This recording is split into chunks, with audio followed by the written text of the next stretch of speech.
as the squid-like creature's eyes blink slowly, one after another. Its maw opens to reveal rows of inward-pointing teeth on flaps of flesh. It begins to speak, even as it draws your most secret desires from the depths of your mind. Within its lair, the Aboleth can cast Project Image to appear anywhere inside of that space, and it should do so frequently, using its telepathy to speak to the party. When it gets inside your head, it automatically learns your deepest desires, and that's a fun roleplay moment that you want to give to your characters. And it also means that it knows what everyone wants before it truly encounters them. It's also telepathically connected to all of its thralls, meaning that it knows where you are in the lair by who you are encountering, knows who you're dealing with, where you are, and how you fight. You can use the Project Image to have it appear bursting up out of the water in the various rooms of its lair, tricking and triggering players into trying to deal with the final threat as it pops up at random intervals. By the time they reach the actual Aboleth, they should be questioning whether or not it is really there for them,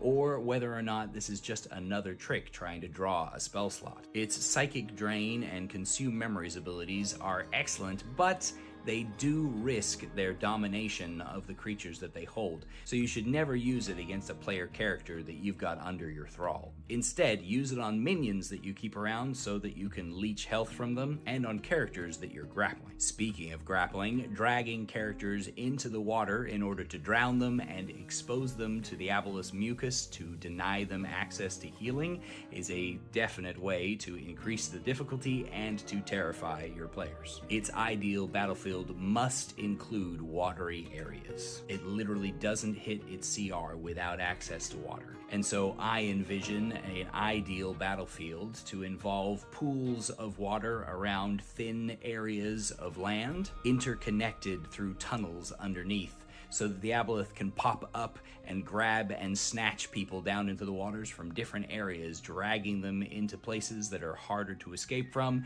and using its mucus and abilities to defeat that individual creature one at a time while its minions threaten the party up top. And indeed, its allies are almost certainly going to be classified as minions instead of allies. Chull and Giant Squid are two classic examples, as are any creature from the underwater or humanoid categories in the monster manual. Preferably those that have a low wisdom score to explain why they are repeatedly dominated. And that's a nice weakness that you can leave for players to exploit, one that the Aboleth doesn't share. And that's your quick guide to Aboleth.